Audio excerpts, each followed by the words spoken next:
On va voir l'exercice 2. L'exercice 2, on considère la fonction f de x égale à 2x plus 1 sur x moins 1.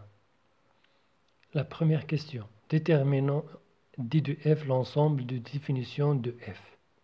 La deuxième question. Écrire f de x sous la forme f de x égale à alpha plus bêta sur x moins 1. Pour tout x appartenant à d de f, où alpha et bêta sont deux réels que l'on déterminera. La troisième question, étudier les variations de f sur l'intervalle ouvert de 1 jusqu'à plus infini et g moins l'infini 1. La quatrième question, soit x un réel tel que x entre 3 sur 2 et 2 strictement, et montrons que f de x il est entre 5 et 8 strictement. Voilà la solution. Pour la question 1, on a f de x égale à 2x plus 1 sur x moins 1. Alors, on a ici un rapport qu'on a dans le dénominateur x moins 1. Alors, on dit que d de f égale à les x appartenant à R tel que x moins 1 différent de 0 égale les x appartenant à R tel que x différent de 1 égale à l'ensemble R moins le singleton 1. C'est-à-dire que d de f égale à moins l'infini 1 ouvert union 1 plus l'infini. Donc voilà le domaine de définition, la première question.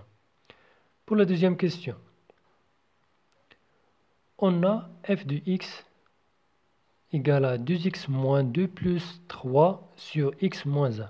Alors on remplace ici 1 par moins 2 plus 3. Pourquoi?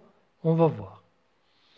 Alors on a ici 2x moins 1. Alors je factorise par 2. Alors je donne 2 factorise à x moins 1. Et on a ici 3 sur x moins 1. Alors on a cette partie ici, 2x moins 2 sur x moins 1. Et l'autre partie qui est 3 sur x moins 1. Je prends cette partie ici, on a 2 factorise à x moins 1 sur x moins 1, plus 3 sur x moins 1. Et je simplifie par x moins 1. Voilà pourquoi je fais ici moins 2 plus 3. Pour faire la simplification ici. Donc, on simplifie par x moins 1, elle reste 2. Et ce terme-là, c'est 3 sur x moins 1. Donc, alpha, c'est 2 et bêta, c'est 3. Avec alpha égale à 2 et bêta égale à 3.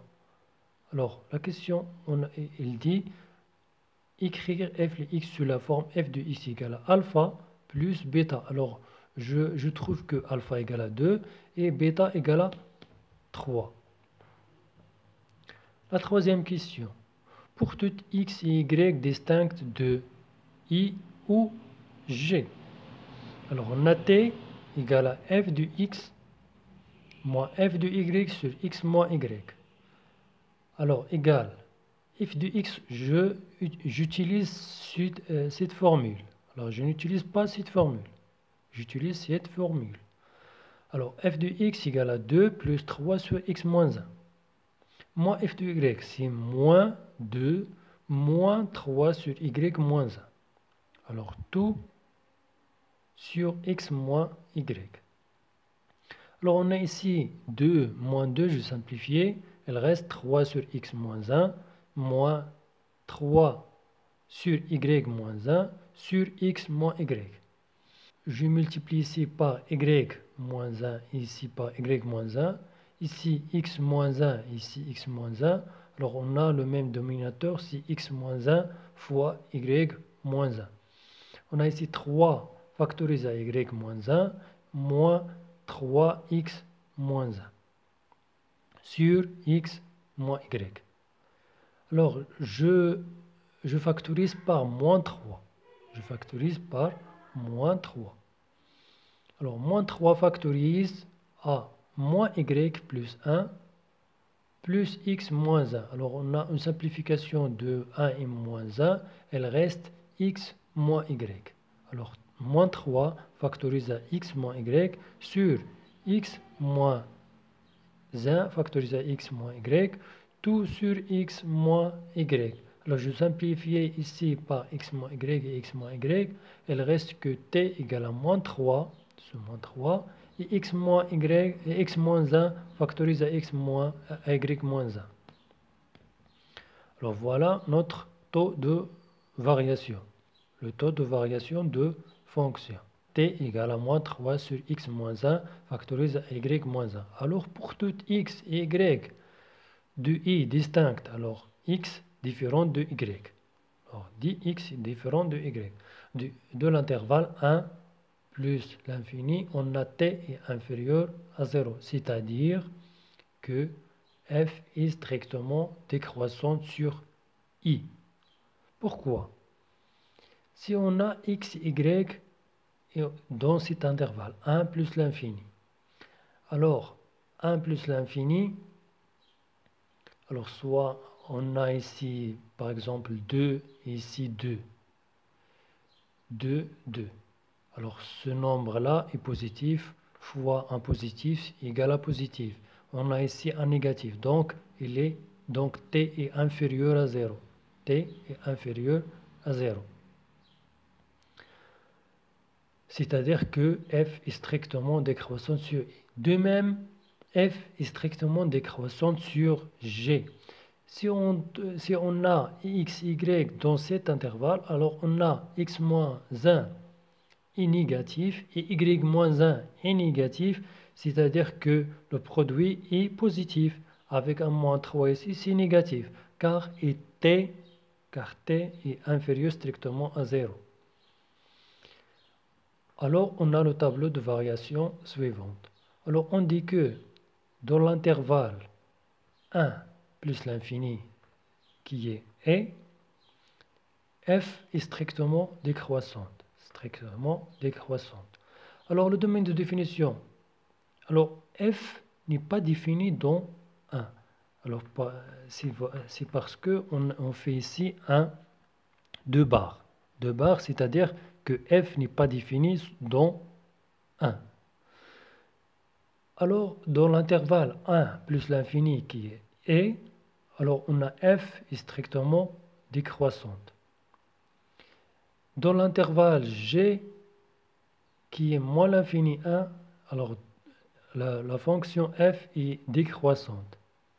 Alors, ces valeurs-là, c'est quand x tend vers moins l'infini, alors c'est à notre leçon de les limites.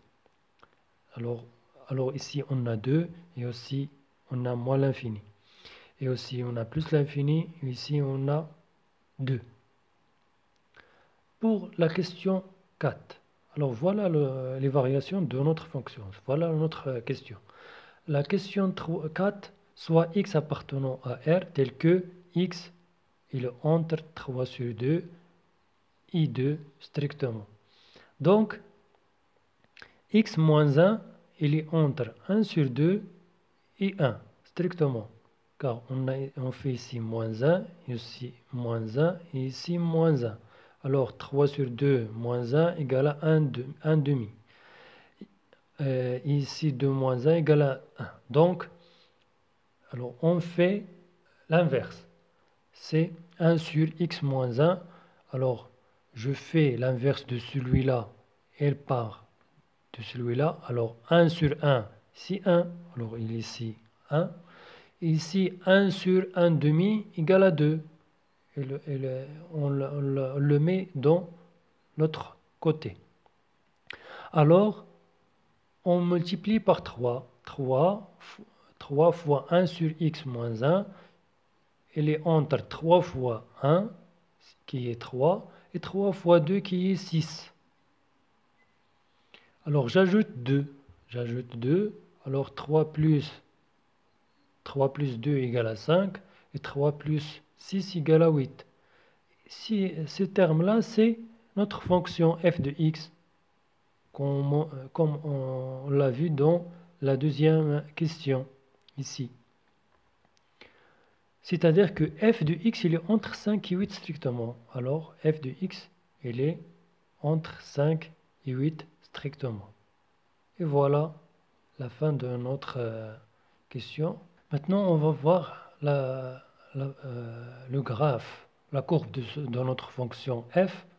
Alors, on a le tableau de variation. On a f de x dans l'intervalle moins l'infini 1. Alors, voilà les valeurs de x dans cette droite, dans cet axe, et les valeurs de y dans cet axe.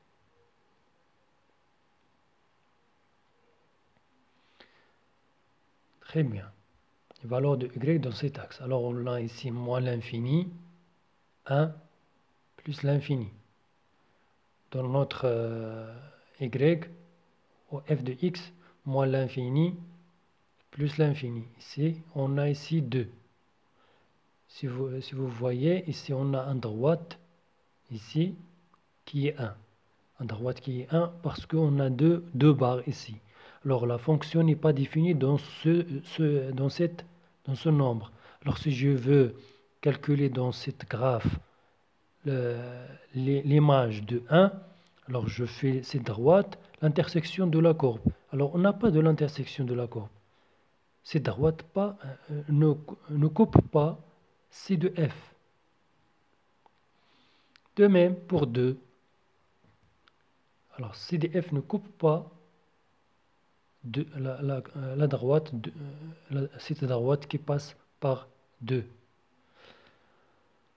Alors, notre fonction est décroissante de 2 vers moins l'infini. Alors voilà 2, f de x de 2 vers moins l'infini qui est ici. Ceci dans l'intervalle moins l'infini. Ceci dans l'intervalle moins l'infini 1. Dans l'intervalle moins l'infini 1. Dans l'intervalle 1 plus l'infini. Notre fonction est décroissante. Alors ici, on a vu qu'elle est décroissante.